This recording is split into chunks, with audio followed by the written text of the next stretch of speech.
मेरे को लगा रेडियो जॉकी संभाल रहे थे।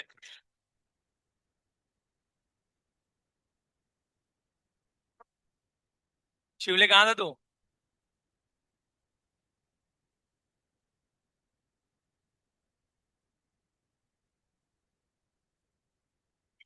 तू अभी भी एकेडमी में क्या?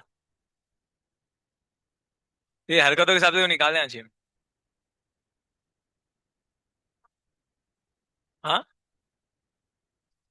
आज का क्या सीन है? आज कैसे अटेंडेंस लगेगा? मुश्किल है। प्यार करने वालों की हार नहीं होती। ओके। कोई नहीं, मैं पानी गर्म करने जा देगा। Time to time match.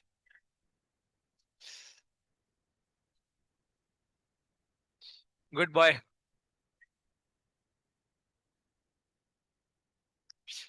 आशिकी को कोई नहीं रोक सकता बेटा। पीछे वाले कर्टन लगा दो, बहुत धूप आ आंखों में आ रही है। अच्छे से लगाओ। पेन दे दो। छोटू पेन दे।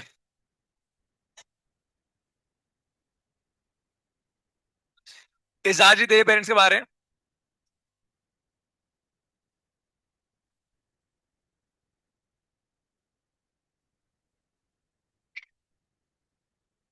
बता ना। तेरे पेरेंट्स कब आएंगे? कल आ रहे क्या? सीधा बोल दूंगा। जो है ऐसा बता दूंगा सच। दो चोटी बना के नहीं आती, क्लास में मस्ती करती है। बोल दूंगा रिबिन नहीं बांधती बालों में। स्कूल की जो भी कंप्लेन है बोलता हूँ, ज्योग्राफी की बुक कंप्लीट नहीं है, हिस्ट्री की बुक कंप्लीट नहीं है। सब बताता हूँ। इसका बेटा क्या कंप्लेन करना है? इसके पेरेंट्स आएंगे तो कोई कंप्लेन नहीं, सीधा बैग हाथ में दे देना है, एलसी हाथ में दे देनी है। कुछ नहीं बोलना है, बोला अरे एकदम होनहार बच्चा आपका। हमारी इतनी कैपेबिलिटी है, हाँ। हमारी इतनी कैपेबिलिटी नहीं कि हम इसको संभाल सके। आपके बच्चों में कोई कंप्लेन नहीं, कोई दिक्कत नहीं है, बेस्ट है ना, बेस्ट स्टूडेंट है।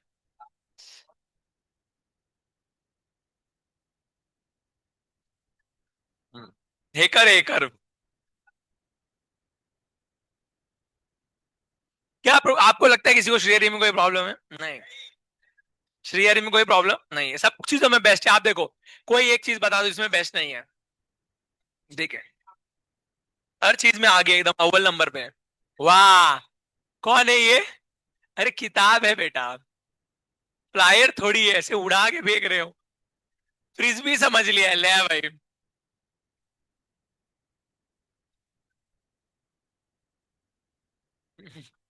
नोंग नोंग नोंग नोंग। अंधेरे में नहीं पढ़ा सकता। होने दो, कोई प्रॉब्लम नहीं है, मत पढ़ो चलेगा। नहीं दिख रहा तो इधर बैठ जाओ।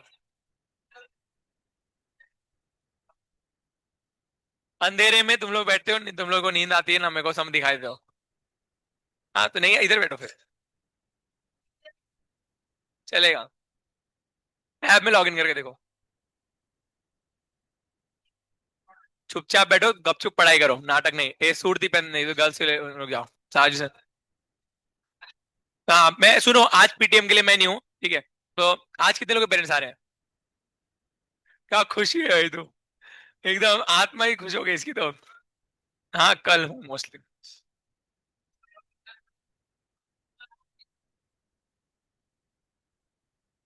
आज मैं नहीं हूँ।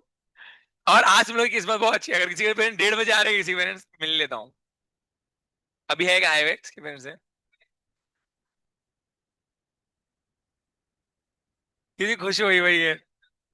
कुछ बच्चे तुम खुश हो गए, बोले बच गए भाई। अगर खुश हो रहे हो सही में खुश हो जाओ, क्योंकि कसम से तुम्हारी किस्मत अच्छी है जो तुम लोगों के पेरेंट्स आए हैं और मैं नहीं हूँ।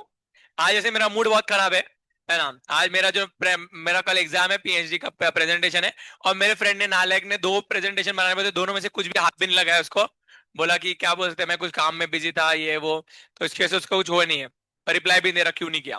और मेरे को सारा काम करना पड़ेगा अभी। इसलिए मेरे को जाके वहां पे पहले बैठ के काम में कंप्लीट करके, फिर जाके रेडी करके सर से एक बार चेक करा के फिर कल प्रेजेंटेशन देना है। तो मेरा दिमाग ऑलरेडी खराब है। अगर आज किसी के पेरेंट्स मिल जाए तो फिर उसको भगवान ही बचाए। शर्मा जी तो करेंगे तारीफ, शर्मा जी को मैं बोल के गया हूँ कि भाई सर थोड़ा हैंडल करना। बाकी केमिस्ट्री के लिए सुजीत सर के पास ले जाना, आज समझ में आया कि आज इधर उधर देखना मत, ढूंढना मत, सागर से रहे नहीं है, सीधा सुजीत सर के पास ले जाना। सुजीत सर जो है आपके पेरेंट्स से बात कर लेंगे। कोई नहीं, अच्छा है लड़का, बच्चा बहुत अच्छा है आपका, कोई लड़की बहुत अच्छी है, दिक्कत कुछ नहीं है। कभी कभी पेपर ही हार्ड आता है, तो टॉपर को, जब टॉपर को ही 70 मिलेगा तो इनको तो 60 तो मिलेगा ही ना, कोई दिक्कत नहीं, सब आईआईटी हो जाएगा, आईआईटी एनआईटी, कोनो दिक्कत नहीं है, बच्चा सब अच्छा ही पढ़ता है। हाँ, कोई दिक्कत नहीं है। हम्म। हाँ, श्री हरि के पेरेंट्स को भी बोल रहे, बोले बोला एमआईटी तो हो ही जाएगा यार, कोई टेंशन नहीं, बहुत है ना। नहीं पढ़ेगा तो आईआईटी बॉम्बे लग जाएगा, पढ़ेगा तो दिक्कत नहीं है सब। अब टॉपर को ही ना 70, कभी कभी हम लोग ही हार्ड पेपर बनाता है, तो ऐसा आता है, बाकी कोई दिक्कत नहीं, बच्चा अच्छा है, सब अच्छा पढ़ता है, और सबको अच्छे बोल रहे थे। वो नेता होता है ना, ठीक है, इलेक्शन के टाइम पे सब सब, हाँ इस टाइम सुजीत सर जैसा हो। हाँ, सुजीत सर अच्छे हैं तुम लोगों के लिए। मेरे से क्या है ना, पेरेंट्स को देखो, मेरा सब डिपेंड करता है दो चीजों पे। अगर आप मेरे से अच्छे हो और क्लास में अच्छे से बात कर रहे हो, अच्छे से पढ़ाई कर रहे हो, कांड नहीं कर रहे हो, तब तक तुम बचे हो। अगर क्लास में उल्टा सुल्टा कुछ हरकतें करते दिख गए कभी, ठीक है, तो तुमको वो साइराज करके B3 में, उसको तो इतना उड़ाया था भाई मैंने, उसके पापा को बोला लेके जाओ आपका बेटे को, कोई पढ़ाने का मतलब नहीं गांव में। B5 की कुछ लड़कियां थी, उनको तो मैं सीधा पेरेंट्स को बोल दिया, मैं गांव लेके जाओ, इनके जो एकेडमी के पैसे उससे सोना खरीद के शादी कराओ इनकी। हाँ, सही में, और क्या बोलने का। हाँ? उसके पापा बोले बोले सही बोल रहे सर एकदम, बोले कि अगर नहीं पढ़ेगी ना, उसको बोले सर एकदम सही बोल रहे, अगर तू नहीं पढ़ेगी तो फिर यही करना पड़ेगा, तेरी शादी करानी पड़ेगी। अरे भाई पापा लोग देखो, सुनो, मैं किसको नहीं चिल्लाता हूँ, सुनो, आई टेल यू, किसको नहीं चिल्लाते हैं, क्या बोल रहा है, डोर बंद करना है, मैंने डोर लगा दे। किसको नहीं चिल्लाना होता, देखो सुनो बताता हूँ, जिसके पापा के पास बहुत पैसा है, ठीक है, जिनके पापा लोग के पास बहुत पैसा है, वो लोग ना गांव में जमीन वीन पड़ी है, बहुत सारा पैसा है, ठीक है, उनके बच्चों को हम कुछ नहीं बोलते, उनके पापा को हम बोल देते देखो सर, आपके पास बहुत पैसा है, इसका इसको घमंड है, तो ये है ना, इसको आपको बच्चों को आप देख लो, अगर पढ़ाना चाहते तो पढ़ा लो।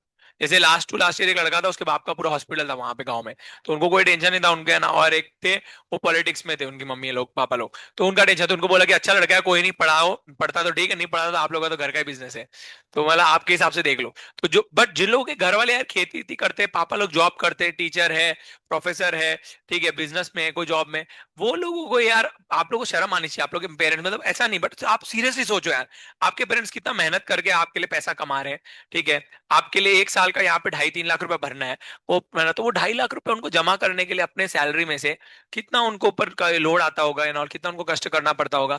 वो ये सोच के, गांव में यार 50,000 रुपए में कॉलेज हो जाती है, 50-60 हजार रुपए में कॉलेज हो जाती है, पूरी 11वीं 12वीं पूरी हो जाती है। वो 50-60 हजार रुपए की जगह पे 5 लाख रुपए लगा रहे हैं आप लोगों के लिए, क्यों लगा रहे हैं तुम सोचो। तुम्हारा करियर बने, तुम कुछ अच्छे से पढ़ो, थोड़ा मेहनत करो, ऐसा नहीं, एटलीस्ट एक्टिंग करो पढ़ाई की। मैं तो वही बोलता हूँ, जिनसे पढ़ाई नहीं हो रही, एटलीस्ट एक्टिंग तो करो, कि टीचर बोले वाह क्या एक्टिंग कर रहा है, ठीक है, तो एक्टिंग तो करो कम से कम, पढ़ाई नहीं हो रही तो पढ़ाई की एक्टिंग तो करो, वो भी नहीं हो पा रही। कुछ एक लड़की थी अनुजा नाम की, बहुत पहले, 3 साल पहले, वो थी, वो 1 नंबर बेस्ट एक्टर का अवार्ड दिया था मैंने और अक्षय ने उसको। वो हमेशा जो है क्या बोल सकते हैं, टैब लेके घूमती थी, है ना, और जागती थी, तो क्या बोल सकते हैं, मेस के टाइम पे जाती थी, मेस में जाके खाना खाती थी, सबसे पहले मेस से खाना खा के आ जाती थी, और टैब लेके पढ़ती रहती थी, ठीक है, और टैब लेके बैठ रहती थी, उसको लगता था पढ़ रही थी, फिर बाद में जो है नॉर्मल टाइम पे भी पढ़ती रहती दिखती थी, हर बार दिखती थी पढ़ रही है। और उसके मार्क्स जो है क्या बोल सकते हैं, हमेशा देखेंगे तो 2 या 3 मार्क्स, मार्क्स। तो सीईटी का जब हम पेपर चेक करते थे उन लोग का, तो ये रिटर्न वाला एग्जाम बोर्ड का, तो बोर्ड के एग्जाम के अंदर कुछ भी नहीं लिखती थी भाई, वो कुछ भी नहीं लिखती थी। तो वो नोट्स सारे कंप्लीट, उसके नोट्स एकदम टिप टॉप, एकदम है ना, एक बेस्ट नोट्स, नोट्स देखोगे तो बोले भाई क्या ही नोट्स बना दिए उसने, ठीक है, नोट्स एकदम बढ़िया, क्लास सारे अटेंड करेगी, उसके कोई अटेंड ये नहीं, और हमेशा जो है वो क्या बोलते हैं, सेल्फ स्टडी में बैठेगी, कोई उसकी कंप्लेन नहीं, कुछ नहीं, कोई सेल्फ स्टडी में कंप्लेन नहीं, कोई उसके नोट्स, हर एक नोट्स कंप्लीट, सारे असाइनमेंट सब कंप्लीट रहते थे, ठीक है, बस उसको मार्क्स एक भी नहीं आते थे, ठीक है, पता नहीं वो सिर्फ खाली देखती रहती थी, खाली टैब को देखती थी वो।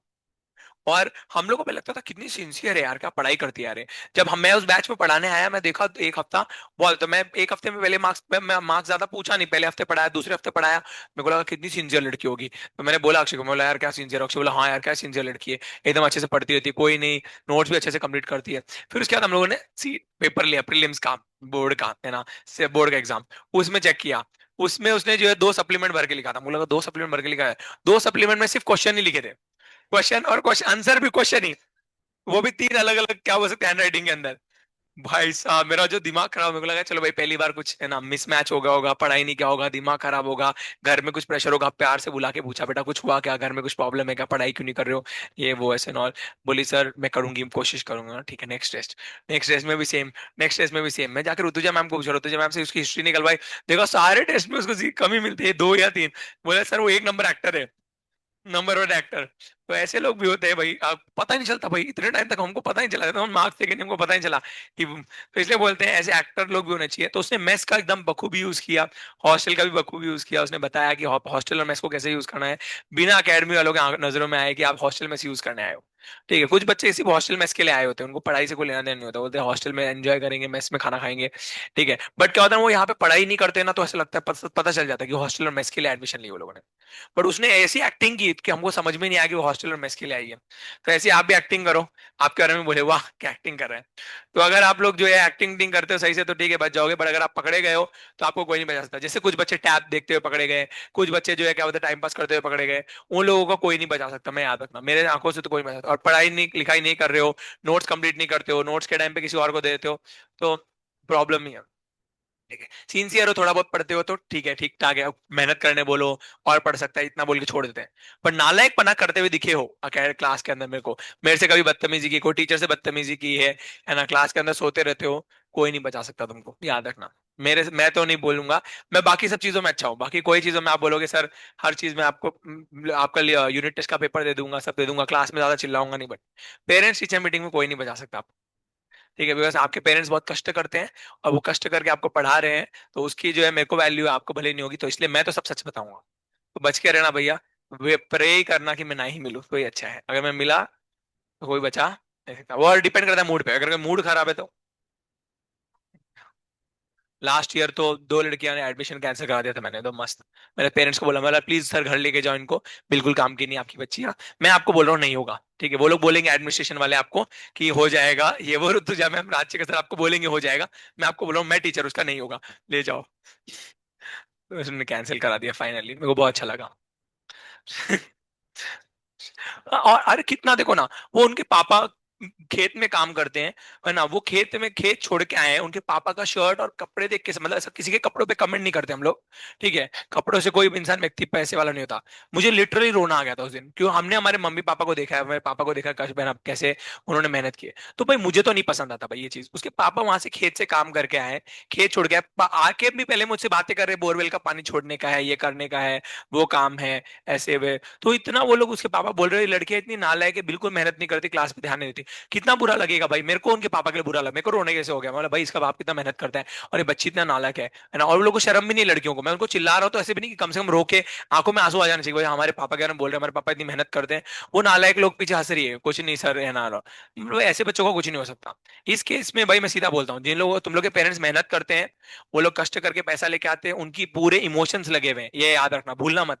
उनका हर एक इमोशंस यहाँ पे लगा हुआ है, जिस तरीके से कभी ना कभी तुम्हें प्रेम हुआ होगा, और जब तुम्हें प्रेम हुआ होगा तो तुम्हारा हमेशा पूरा वक्त मन उसी में रहता होगा कि वो लड़की क्या कर रही होगी, वो आ जाके कॉलेज आएगी, स्कूल आएगी कि नहीं आएगी, वो कौन से बेंच पे बैठेगी, वो लड़का क्या कर रहा होगा, उसने कैसे जो है क्या बोलते हैं कपड़े पहने होंगे, कैसे वो स्कूल आने वाला है, स्कूल में कैंटीन की तरफ दिखेगा क्या, पूरा वक्त हमारा मन कैसे मेडिटेट करता है उस व्यक्ति के ऊपर जिससे हमें प्रेम होता है। सिमिलरली आपके पेरेंट्स का 100% माइंड आपके इधर होता है, आपके पेरेंट्स उधर होते हैं घर में, पर उनका माइंड पूरा इधर होता है। वो हमेशा सोचते थे मेरे बच्चे ने खाना खाया क्या, मेरे बच्चे ने क्या बोल सकते हैं नई सही से नींद निकाली क्या, वो पढ़ाई कर रहा है क्या, उसका क्या है। There only aim is one, that you should study nicely. अब प्रॉब्लम क्या होती है बहुत जगहों पे, बहुत सारे बच्चों का प्रॉब्लम ये होता है कि बच्चों को पढ़ना ही नहीं है ये, वो लोग बोलते हैं सर हमको पढ़ना ही नहीं, हमारे पेरेंट्स ने जबरदस्ती डाला है। आई एग्री, बहुत सारे बच्चे ऐसे भी होंगे यहाँ पे जिनको पढ़ना ही नहीं है, उनको इंजीनियरिंग ही नहीं करनी, उनको नीट ही नहीं करना, पर उनके पेरेंट्स ने जबरदस्ती डाला है। बट आप ये भी तो सोचो at the end of the day वो आपके पेरेंट्स ही है, ठीक है, उनकी कुछ इच्छा होगी आपको लेकर। तो मैं ये नहीं बोल रहा हूँ आप बहुत अच्छा परफॉर्म करो, मैं सभी बच्चों को बोलता हूँ आप, मैं आपसे एक्सपेक्ट नहीं करता कि आप एकदम 100% में से 100% लाओ, पर आप थोड़ी तो कोशिश करो समझने की। ठीक है, अब आपको 2 साल यहाँ डाल दिया है, थोड़ा ट्राई तो करो एटलीस्ट कि भाई थोड़ा तो पढ़ाई करे, डाउट्स थोड़े तो पूछे, कुछ टॉपिक्स तो अच्छे से क्लियर करके ले, थोड़े मार्क्स तो लेकर आए एटलीस्ट एवरेज है ना, कुछ डाउट्स पूछे, क्लास में थोड़ा ध्यान दे, थोड़ा ट्राई करे। तो इतना ट्राई करो, देखो जो भी है वो आपके पेरेंट्स है at the end of the day, वो आप लोगों के लिए कुछ अच्छा सोच रहे हैं, इसकी वजह से उन्होंने डाला है ना। बहुत बच्चे क्या करते हैं, रेबलियस हो जाते हैं, रेबलियस मतलब विद्रोह शुरू कर देते हैं कि नहीं मेरे मम्मी पापा ने मेरे को इधर डाला, अब मैं बताता हूँ मैं कौन हूँ। ठीक है, तुम लोग मेरे को आना नहीं था यहाँ पे, 11 मेरे को करनी नहीं थी, तुमने मेरे को यहाँ डाल दिया, अब मैं तुमको दिखाता हूँ मैं कौन हूँ, तुम्हारे नाक पे दम कर दूंगा, बिल्कुल पढ़ाई नहीं करूंगा, टाइम पास करूंगा, कंप्लेन लेके आऊंगा, जो करना है वो करूंगा। तुम लोगों को जो है ना, तुम लोग को परेशानी फील होगी जिस दिन तुमको समझ में आएगा कि मैं इधर कितनी परेशानी में हूँ। ठीक है, जब तुमको ये समझ में आएगा मैं इधर कितनी परेशानी में हूँ, तो तुम मेरे को वापस वहां लेके जाओगे। ठीक है, बच्चे मैं देखता हूँ बहुत बच्चे इतना नालायक पना करते हैं अकेडमी में, फाइनली उनके पेरेंट्स को निकालना पड़ता है इधर से उनको। ठीक है, तो उन मम्मी पापा पे क्या बीतती होगी, अभी यहाँ पे 11 में से अभी एडमिशन निकालोगे तो पैसा थोड़ी रिटर्न देंगे, तो पूरा 11 का पैसा लेंगे, तो 2-2.5 लाख रुपए तो गया ना पेरेंट्स का। तो आप समझिए ये सब चीजों को, आपके पेरेंट्स के पैसे लगे हैं, आप अभी क्या बोल सकते हैं, पढ़ने की उम्र है, थोड़ा मेहनत करो। मुझे पता है किसी को पढ़ना पसंद नहीं है, सबसे वाहियात चीज संसार में कोई तो पढ़ाई है, मैं बोलता हूँ तुमको। मैं खुद पढ़ाई कर रहा हूँ, मेरे को भी अभी भी पूछोगे तो मैं बोलूंगा सबसे वाहियात पढ़ाई, बट मेरे पापा का ड्रीम है मैं पीएचडी करूँ। मुझे कोई शौक नहीं है पीएचडी करने का, मैं तुमको सीधा बताता हूँ। मैंने मेरे जब मैं मेरा मास्टर्स कर रहा था, मैंने मास्टर्स में समझ लिया था कि मैं पीएचडी के लिए नहीं बना हूँ। मास्टर्स में मैंने हाथ जोड़ लिए थे पढ़ाई को, मैं बोला भाई इससे ज्यादा पढ़ाई मुझसे नहीं होगी, बहुत ज्यादा पढ़ना पड़ता है, रोज इतने सारे पेपर्स, इतनी सारी चीजें, इतना कुछ पढ़ना पड़ता है, हालत खराब हो जाती है पढ़ाई पढ़ाई कर करके। So I don't prefer to do study. ठीक है, बट मेरे पापा का एम है कि मैं पीएचडी करूं, तो मैंने 5 साल का जो है 5 इयर्स मैंने एक्स्ट्रा पढ़ाई के लिए लिए, just for my father. Clear है, तो अभी मेरे को कितना ट्रैवल करना पड़ता है, सोचो आप, यहाँ से भी जाऊंगा इजेंट इट, वापस मुंबई जाऊंगा, मुंबई में जाके अपना असाइनमेंट सब कंप्लीट करके पढ़ाई वढ़ाई करके फिर मैं सर के पास जाऊंगा। यहाँ से मेरा 4 घंटे का ड्राइव है आईसीटी तक का। ठीक है, तो 4 घंटा ड्राइव करके जाऊंगा, ड्राइव करते करते जाने के टाइम पे मेरा स्पिरिचुअल चीजें भी रहती है, वो भी मुझे कंप्लीट करनी होती है, रोज 2 घंटा माला करनी होती है, 16 माला कंप्लीट करनी होती है। ठीक है, बुक रीडिंग लेनी होती है, सेशंस लेने होते हैं, स्पिरिचुअल सेशंस लेने होते हैं, अलग अलग कॉलेजेस में जाके लेक्चर्स लेने होते हैं, इतनी सारी चीजें, उसके बावजूद भी मैं मेरा पीएचडी मैनेज कर रहा हूँ। ठीक है, just for my father, just मेरे पापा का नाम हो गांव में, पापा बोलते हैं गांव में लगना चाहिए, गांव में कोई डॉक्टर नहीं है ऐसे पीएचडी वाला, तो तू बनेगा तो अच्छा लगेगा नॉट। तो ये चीज हमें समझनी चाहिए कि हमारे पेरेंट्स हमारे लिए बहुत कुछ करते हैं। उन्होंने हमें, आपकी मम्मी ने आपके लिए बहुत कुछ किया, जितना आपकी माँ आपके लिए करती है उतना कोई सोच भी नहीं सकता। इस संसार में सारे प्यार जो होते हैं झूठ होते हैं, सारा प्यार झूठ होता है, बाकी सब लोग क्या होता है, you scratch my back I will scratch your back. सारे जितने भी रिलेशनशिप होते हैं वो यही होते हैं, तुम मेरे को काम आओ मैं तुम्हारे काम आऊंगा। ठीक है, हर कोई यही सोचता है, तुम मेरे साथ घूम रहे हो मैं तुम्हारे साथ घूम रहा हूँ, तुम मेरे को खिला रहे हो मैं तुमको खिला रहा हूँ, I can enjoy sex with you can enjoy sex with me, I can talk sexual things with you can talk sexual things with me. तब तक ये रिलेशनशिप रहता है लड़का लड़की का, ये याद रखना हो। शादी का भी मेन मोटो यही होता है, इजंट इट, है ना, you help me I will help you, बस यही होता है। जितने भी रिलेशनशिप होते हैं सब एक होते हैं। मम्मी पापा का प्यार एकदम अनकंडीशनल होता है। आपकी माँ ने आपसे इसलिए प्यार नहीं किया कि आप अच्छे दिखते हो, आप बेकार दिखते हो, आप ऐसे हो आप वैसे हो, आप कितने भी नालायक हो, माँ के लिए अपना बेटा सबसे प्यारा होता है। आप कितना भी पूछ लो, आप कैसे भी हो, आपके सर पे बाल हो ना हो, आप जो है क्या बोल सकते हैं, कीचड़ में भी गिर के आओगे ना तभी भी आपकी माँ आपको पहले गले लगाएगी, आपको पूछेगी नहीं कि आपके पहले कीचड़ लगाए क्या आपकी बॉडी पे।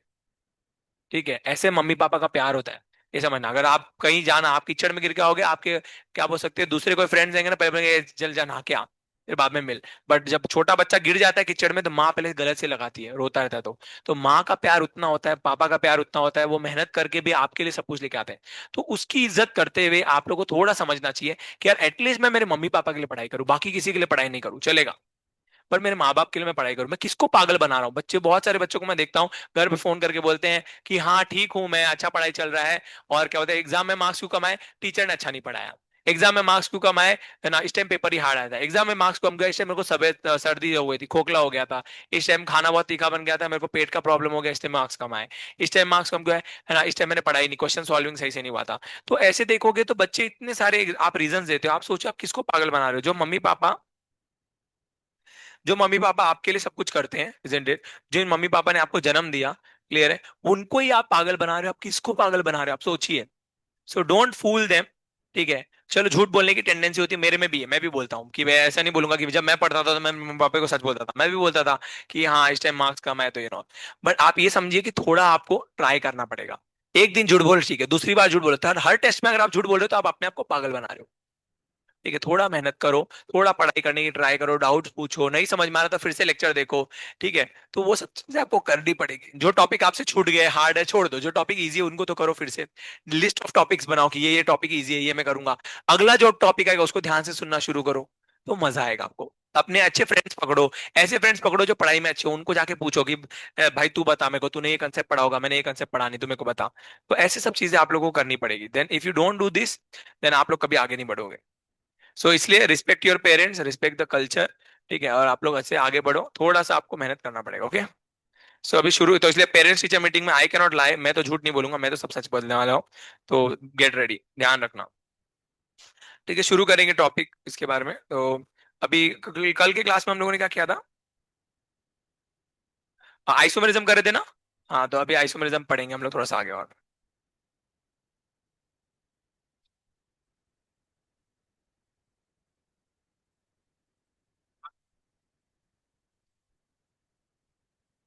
मैं भी फिर से बताऊंगा।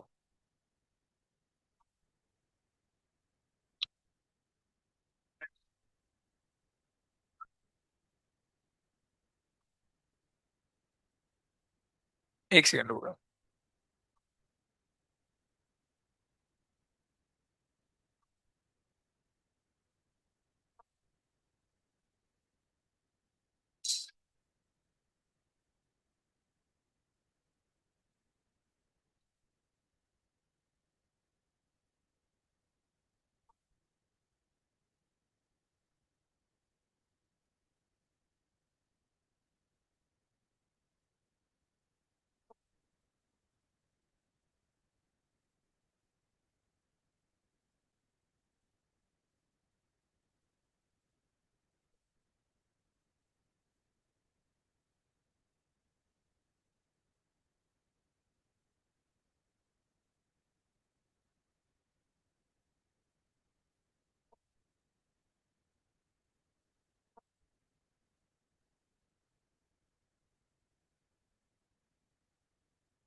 यस, तो शुरू करेंगे बच्चा पार्टी। तो प्लीज मैं आप सभी से रिक्वेस्ट करूंगा कि आप जो भी पढ़ाई कर रहे हो, थोड़ा बहुत आप अपने पेरेंट्स के लिए ट्राई करना, अपने मम्मी पापा को आंखों के सामने रखना। मुझे पता है बहुत बच्चों की इच्छा ही नहीं है पढ़ने की, वो लोग चाहते ही नहीं कि वो इंजीनियरिंग करे या 11वीं 12वीं में साइंस ले। उनका कुछ और इच्छा होगा, उनको आर्ट करना होगा, कॉमर्स करना होगा, उनको डिजाइन में इंटरेस्ट होगा, है ना, गेमिंग में इंटरेस्ट होगा, फुटबॉल में होगा, क्या है ना, स्पोर्ट्स में होगा। आपके इंटरेस्ट अलग अलग हो सकते हैं, मैं मानता हूँ, ये भी एज अ स्टूडेंट ये भी मैं मानता हूँ। बट आप लोगों के पेरेंट्स हैं, उनकी रिस्पेक्ट करके आप थोड़ा पढ़ाई करो। आगे जाके आप लोग अपना प्रूफ करना, ठीक है, कि सर हम अपने पेरेंट्स को प्रूफ करना कि हम स्पोर्ट्स में भी अच्छे हैं, हम इसमें भी अच्छे हैं। पर अभी उन्होंने 11वीं 12वीं में डाला, तो अभी आप 11वीं 12वीं अच्छे से करो, बाकी सब चीजें बाद में कर लेना। क्लियर? अभी जीवन आपका है, आपका जीवन आगे बहुत बड़ा है, आप लोग चाहो जैसे उसको मोल्ड कर सकते हो। पर ये 2 साल आपको आपके पेरेंट्स ने मांगे, तो आप ये 2 साल उनके लिए दे दो। बाद में जो होगा देखा जाएगा, भले आपके मार्क्स अच्छे ना आए चलेगा, पर आप मेहनत मत छोड़ना। मेहनत करोगे तो आपको अच्छा लगेगा कि मैंने मेरे पेरेंट्स के लिए कुछ तो किया। So don't leave trying, try तो करो, एटलीस्ट नहीं आएगा मार्क्स चलेगा, बट ट्राई करो। बढ़ते आगे, पेन दे दो कोई, तो क्या शुरू करेंगे, कौन देगा पेन? बेटा तू दे दे।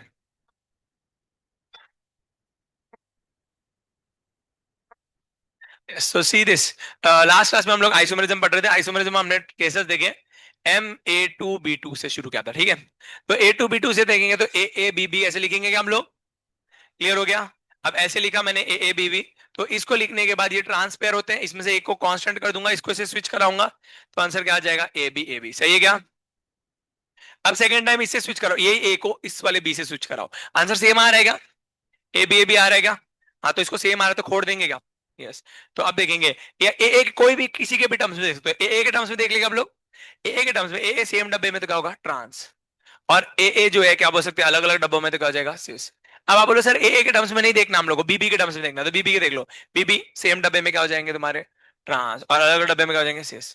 एबी के टर्म्स में देखना है तो ठीक है, तो एबी के टर्म्स में देखेंगे तो देखो जरा, ए बी सेम डब्बे में क्या होंगे, है ना, यहाँ पे अगर एबी के टर्म्स में देखेंगे तो क्या हो जाएगा? ट्रांस। एबी के टर्म्स में ये ट्रांस हो जाएगा, और एबी के टर्म्स में ये क्या हो जाएगा? सिस। तो कैसे भी कर लो, एक सी से एक ट्रांस आना ही आना है। क्लियर हुआ सब लोगों को? कैसे भी बना के देखना, एक सी से और क्या आएगा? ट्रांस आएगा।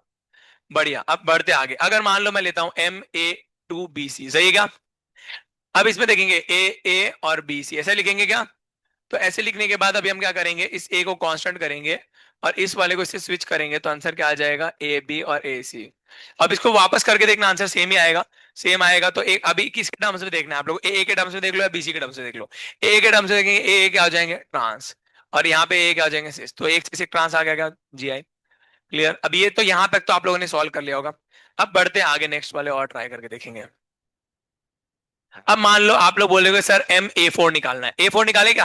ये तो ट्राई नहीं किया हम लोगों ने। A4 ट्राई करके देखते हैं। तो A4 वाला ट्राई करेंगे, तो A4 वाले में देखेंगे तो A और A सही है क्या?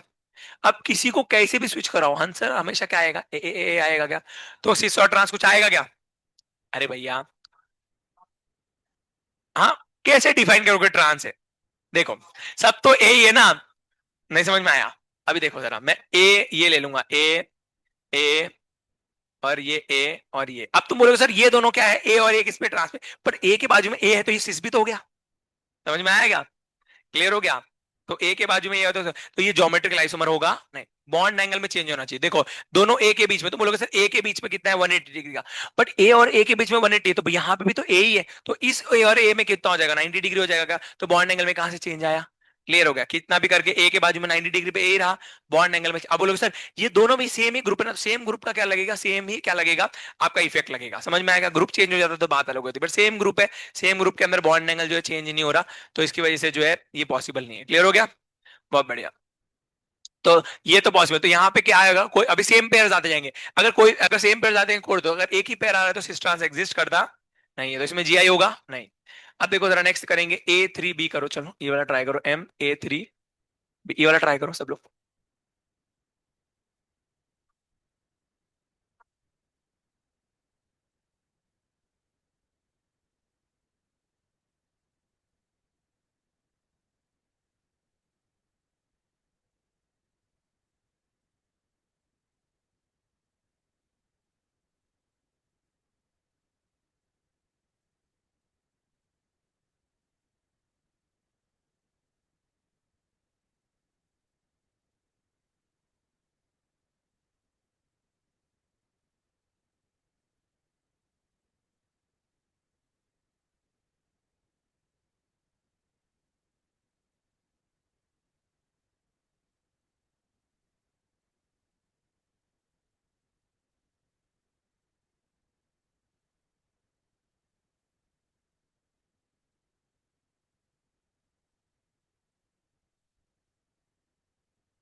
तो जीआई एग्जिस्ट करेगा नहीं, क्योंकि इसमें भी आप देखा, कितना भी कर लोगे तो आंसर सेम ही आएगा आपका, A B I आएगा, आंसर यही आ रहेगा। हाँ, तो इसमें भी जीआई आएगा नहीं। बहुत बढ़िया। अब देखेंगे, बात करेंगे इसकी, तो MABCD इसको फिर से बना के देखो, चलो ट्राई करो एक बार, फिर से ट्राई करो।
क्या आ रहा है?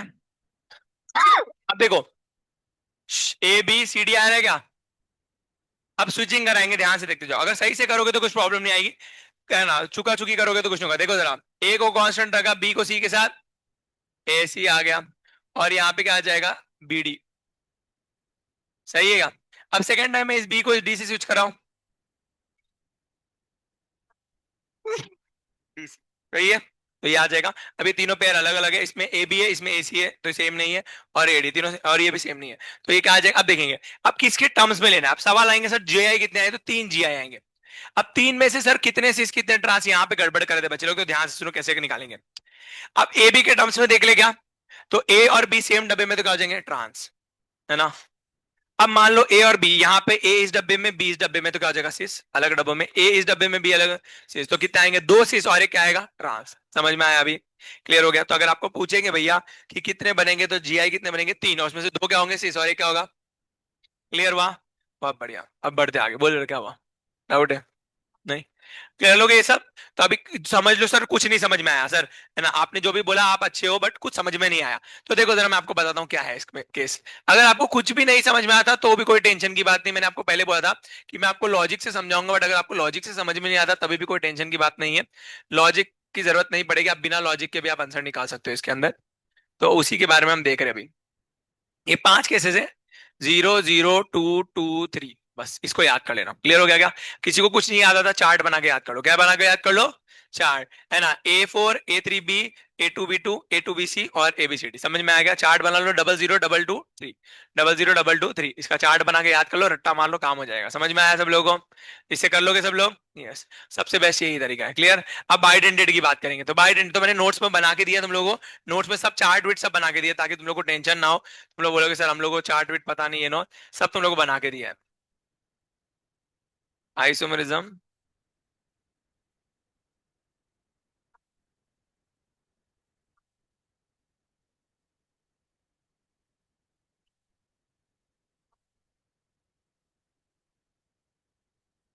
आइसोमरिज्म 2 में शुरू भाई, है ना।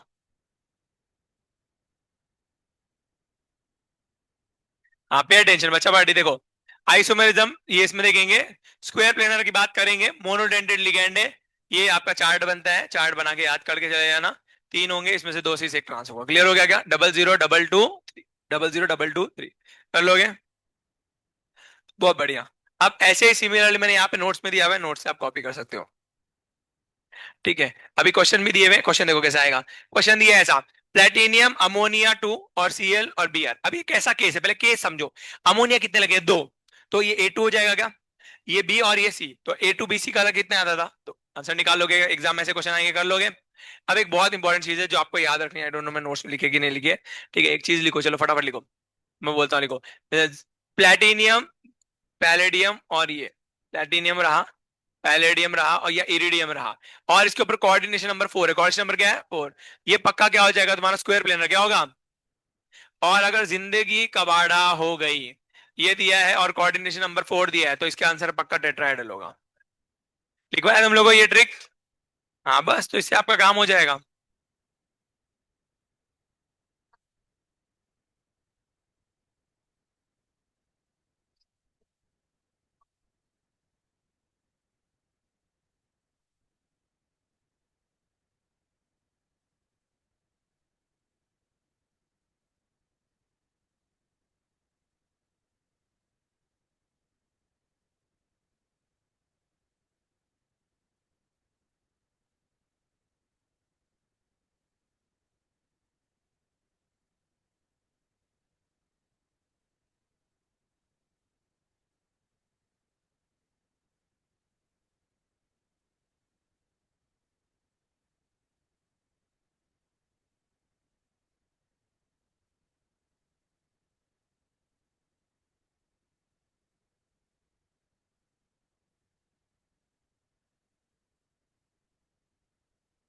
मैंने सब सॉल्व किए, A2B2 ये सब अच्छे से ड्रॉ करके दिए, क्लियर है, ड्राइंग के साथ बनाया है। अब देखो जरा, पहला क्या बना, A A B B, और दूसरा क्या बना, A B A B, कैसे ड्रॉ करते हैं ये बनाओ। अब एक बार में क्या किया, A को क्या रखा, ट्रांस पे, तो A को ट्रांस पे दिया, B को ट्रांस पे बनाया, ट्रांस पे। इसमें देखो जरा, AB ट्रांस पे, AB ट्रांस पे, AB ट्रांस पे से बना दिया, ऐसे ड्रॉ भी कर सकते हो आप लोग, और सारे मैंने बनाए हैं, आप लोग सारे के सारे यहाँ से ड्रॉ करके कॉपी कर सकते हो, मैंने सब एकदम डिटेल में बना के दिए, क्लियर हो गया। तो यहां से कॉपी कर लेना अगर आपको चाहिए तो। अब बाइडेंटेड लिगैंड, बाइडेंटेड लिगैंड के लिए तो सीधा सिंपल सा फैक्ट है, ध्यान सुनो। दो टाइप के बाइडेंटेड लिगैंड होते हैं। कितने टाइप के होते हैं? दो। दो टाइप के बाइडेंटेड लिगैंड होते हैं, एक को बोलते हैं सिमेट्रिकल, एक होता है एसिमेट्रिकल। सिमेट्रिकल और एसिमेट्रिकल में फर्क क्या होता है? अगर दोनों डोनर सेम है, दोनों डोनर क्या है? सेम, तो सिमेट्रिकल। दोनों डोनर सेम है, क्या आएगा? सिमेट्रिकल। और दोनों डोनर अलग अलग है तो क्या होगा? एसिमेट्रिकल। एसिमेट्रिकल का एक एग्जाम्पल है ग्लाइसिनेटो, कौन सा?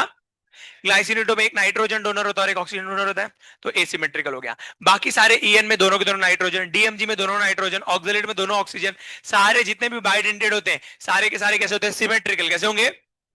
खाली ग्लाइसिनेटो कैसा होता है? एसिमेट्रिकल। समझ में आया सब लोगों को?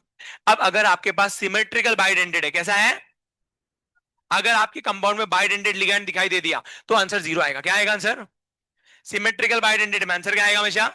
जीरो। अगर एसिमेट्रिकल दिखाई दिया तो एसिमेट्रिकल के अंदर ध्यान से समझो कौन सा केस आएगा।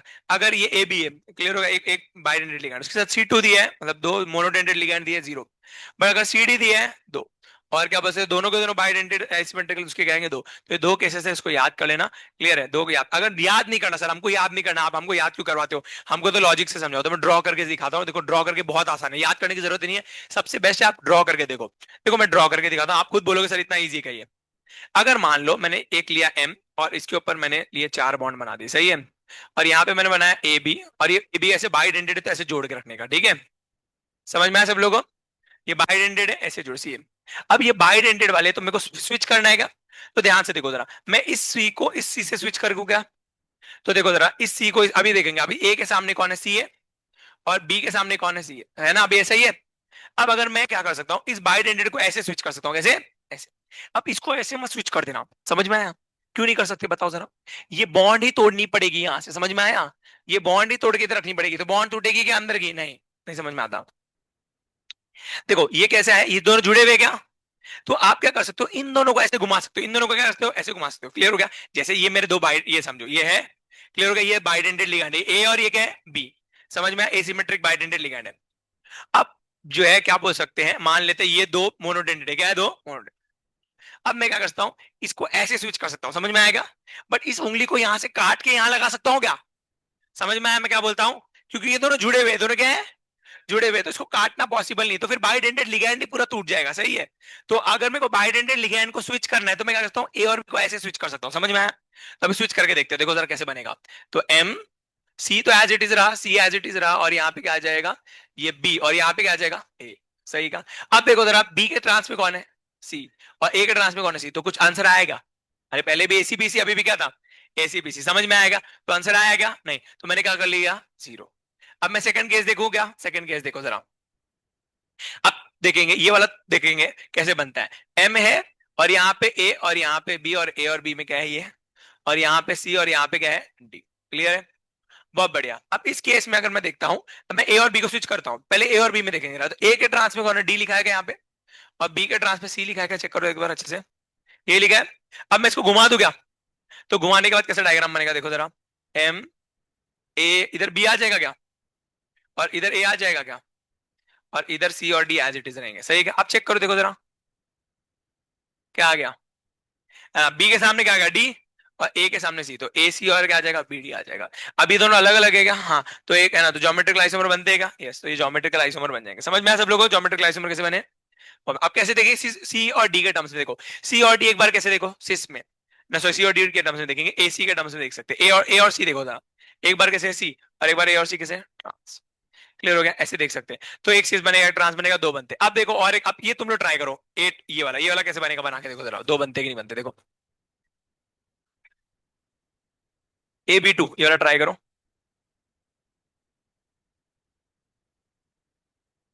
हाँ, यहाँ पे ए, यहाँ पे बी, और यहाँ पे ए, यहाँ पे बी, ऐसे बनाया सब लोगों ने।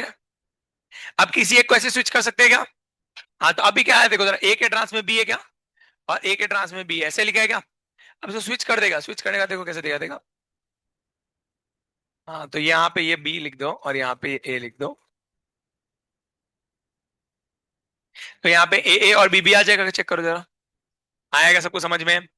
आप इतनी मेहनत, या तो ऐसे कर लो दिमाग लगा के, और कुछ नहीं करना तो सीधा याद कर लो, सिमेट्रिकल में हमेशा क्या आएंगे? जीरो। और ए सिमेट्रिक के दो ही केसेस है, दोनों याद कर लेना, समझ में आएगा? अब याद करने भी बहुत सिंपल है, कैसे याद करोगे? ABCD, और A2B2, समझ में आएगा? ये A2B2 जैसा ही है ना, और ABCD जैसा ही है, तो बस इतना से याद कर लेना। याद होता है अच्छी बात है, नहीं याद होता और इससे ज्यादा तो मैं क्या बता सकता हूँ यार, पूरा लॉजिक से सॉल्व करा के दिखा दिया, ड्रॉ करा के दिखा दिया। अगर आप देखोगे कोई भी ड्रॉ नहीं करके दिखाता, क्लियर है? तो इन सबको ये लिख लो, बाय आइडेंटिटी वाला केस लिख लो, चलो बाय आइडेंटिटी के केसेस लिख लो, और हम लोग कंप्लीट हो जाएगा यहाँ पे ये वाला। अब इसके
ध्यान दो, वो उधर आरएमडी में पड़ा है।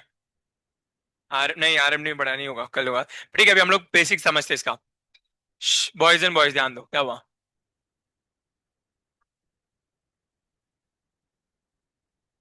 ये कर रहे होगे तुम लोग एनोवेशंस? मत करो भैया एनोवेशंस। अरे मत करना भैया, वो एनोवेशंस पता चल जाते हैं वो लोगों को, वो पूरा मीटिंग डिसेबल कर देते हैं बाद में, वो रिकॉर्डिंग जो है वो भी नहीं होता, बहुत प्रॉब्लम होता है। एनोवेशन मत करो। हाँ, तो पता नहीं क्या है, नहीं वो लगने वाला है कैमरा, कुछ कैमरा का एक्सचेंज में गया, कुछ ऐसा है पता नहीं जो भी है, बट एनोवेशन वाला काम मत करना, नहीं रहेगा, कैमराज रहेंगे, टेंशन मत लो। एनोवेशन वाले काम मत करना, एनोवेशन से क्या होता है, उनको पूरा मीटिंग डिसेबल करना पड़ता है। बच्चे कुछ भी गलत लिख देते हैं इसके ऊपर, तो वो जूम पे जाते हैं ऑनलाइन, इसलिए वो क्या करते हैं, पूरा मीटिंग डिसेबल करते हैं, तो उससे सारा डाटा चला जाता है और ऑनलाइन लेक्चर भी रिकॉर्ड नहीं होता। क्लियर है? तो इसलिए जो है बेटर है कि वो मत करना, तुम लोग का रिकॉर्डिंग चला जाएगा लेक्चर का। हाँ, हाँ ऑलरेडी बता के गए होंगे तुमको, मत करना। लास्ट ईयर के बच्चों को बहुत चिल्लाया था इसके लिए, तो याद कर लोगे बाय टेंडेड। ठीक है, बहुत बढ़िया। तो अब देखेंगे भैया ऑप्टिकल आइसोमेरिज्म में स्क्वायर प्लेनर की बात करेंगे, स्क्वायर प्लेनर की बात करेंगे। अब ये सॉरी क्या बोलते हैं, स्क्वायर प्लेनर के अंदर हम लोग ज्योमेट्रिकल आइसोमेरिज्म, ऑप्टिकल आइसोमेरिज्म देखेंगे। तो अभी हमने देखा, देखते हो जा भैया, स्क्वायर प्लेनर के अंदर अगर मैं बात करता हूँ स्क्वायर प्लेनर वाले कंपाउंड्स की, तो हमने देखा यहाँ पे जीआई जो है, यहाँ पे जो जीआई होते हैं वो हमने देख लिए, जीआई होते हैं, कुछ में होते हैं कुछ में नहीं होते, बट ओआई की बात करेंगे, ओआई हमने लिखा होते ही नहीं है, ओआई होते हैं। अब कैसे सर, ऐसे कैसे बोल दिया? तो ओआई इसलिए नहीं होते वो उसको समझेंगे, ओआई निकालने के लिए हमको लगता है प्लेन ऑफ सिमेट्री का लगेगा। प्लेन ऑफ सिमेट्री, अतः प्लेन ऑफ सिमेट्री क्या है? प्लेन ऑफ सिमेट्री का मतलब होता है एक ऐसा प्लेन जो मॉलिक्यूल में से पास होगा। मैथ्स में आप लोगों ने पढ़ा होगा प्लेन ऑफ सिमेट्री, नहीं भी पढ़ा हो तो सुनो। An imaginary plane which passes through the molecule, एक ऐसा प्लेन जो मॉलिक्यूल में से पास होता है और मॉलिक्यूल को बाइसेक्ट करता है दो भाग में। क्लियर हो गया? और जिस जो जो दो भाग होते हैं वो मिरर इमेजेस होंगे एक दूसरे के। एग्जाम्पल, आपकी बॉडी, आपकी बॉडी को ऐसे काट सकते हैं क्या एग्जैक्टली, है ना? तो दोनों एक दूसरे के मिरर इमेजेस होंगे क्या? यस, समझ में आता है मिरर इमेजेस क्या होते हैं?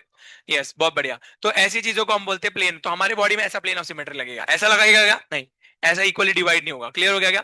तो इसको बोलते हैं प्लेन ऑफ सिमेट्री। एक ऐसा इमेजिनरी प्लेन जो मॉलिक्यूल में प्रेजेंट होता है, जिससे अगर मॉलिक्यूल को कट करेंगे तो मॉलिक्यूल दो भाग में डिवाइड हो जाएगा, और दोनों भाग क्या होंगे, एक दूसरे के जो है मिरर इमेजेस कैसे होंगे।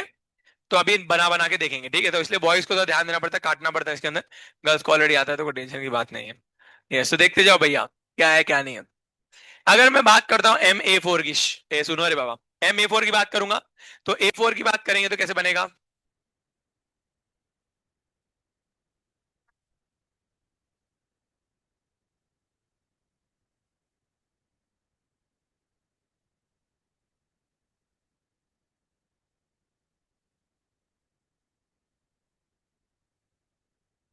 देखते जाओ A4। अब मेरे को बताओ इसमें से कैसा प्लेन पास करूं तो ये जो है इक्वली डिवाइड हो जाएगा। ऐसे पास कर सकता हूँ क्या? सही है, M आधा इधर M आधा इधर, और A के दो, A के सामने दो A बरोबर आ जाएगा। तो प्लेन ऑफ सिमेट्री प्रेजेंट है। लास्ट में इसमें रहता है, ध्यान नहीं बिल्कुल ब्लैक, ये हाँ बिल्कुल ध्यान नहीं देते, ध्यान दे। हाँ फिर ध्यान दे, आगे बढ़ जा, चाहिए तो इधर आ जा, तू ध्यान नहीं दे रहा बिल्कुल भी, टाइम पास कर रहा पीछे, चुप रहा है उसके।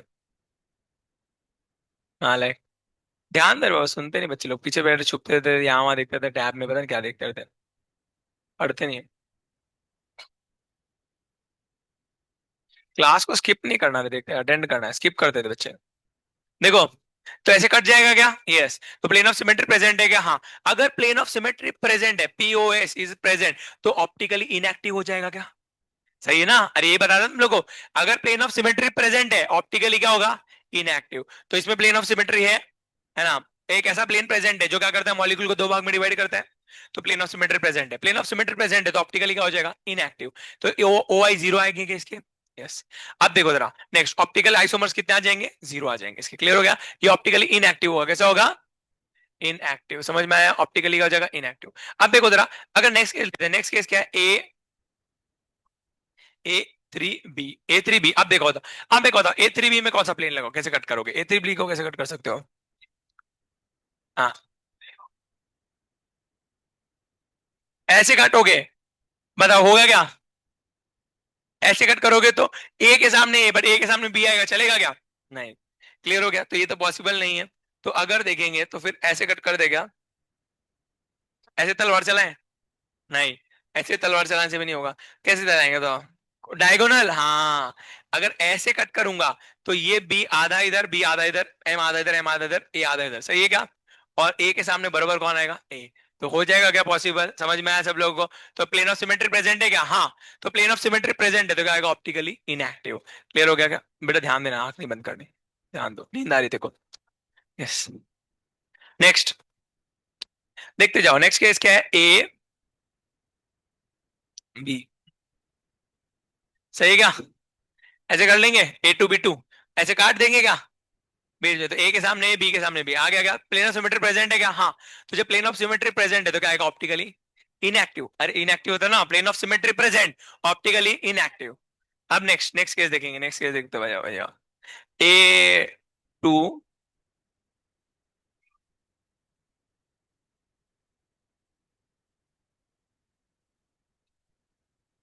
A2BC ऐसे लिख सकते हैं।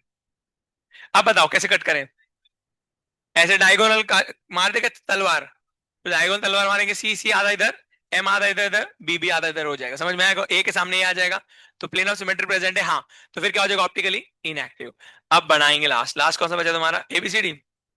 यहाँ पे प्रॉब्लम हो जाएगा ना, ABCD। अब देखो भैया, नहीं दो ऐसे नहीं लगा सकते, ऐसे काटना ही नहीं है क्या हाथ है? कि ऐसा मेरे को बताओ, कोई ऐसा इमेजिनरी प्लेन है क्या जो इसको कट करता है, दो भाग में बाइसेक्ट करता है? एक ही होना चाहिए, दो नहीं होना चाहिए। ऐसे तो फिर कोई भी चीज कट जाएगी, दो पंथ है ना। बताओ एक कोई ऐसा प्लेन है क्या जिसकी वजह से ये बाइसेक्ट होगा? नहीं होगा ना। यस, तो ये क्या होगा? Optically active. कैसे आएगा ऑप्टिकली एक्टिव? नहीं। अगर ऑप्टिकली एक्टिव आता तो मैंने तो क्या बोला, कोई भी ऑप्टिकल आइसोमरिज्म होता ही नहीं है। तो एक भी ऑप्टिकली प्रेजेंट नहीं होना चाहिए, तो फिर मैंने कैसे, है ना? अगर एक भी ऑप्टिकल आइसोमरिज्म प्रेजेंट नहीं है तो ये ऑप्टिकली एक्टिव कैसे हो सकता है? क्वेश्चन आना चाहिए ना। एक्सेप्शन भी नहीं है। आपका दिमाग नहीं चल रहा, बताओ बेटा। हाँ परफेक्ट, सैंडविच प्लेन क्या लगाएंगे? Sandwich plane. अब ये स्क्वायर प्लेन है, सैंडविच को देखो आपने ऐसे कट करते हुए, अभी अब मेरी उंगली है, अगर मैं इसको ऐसे कट करूंगा तो आधी इधर आधी ऐसे हो जाएगी क्या?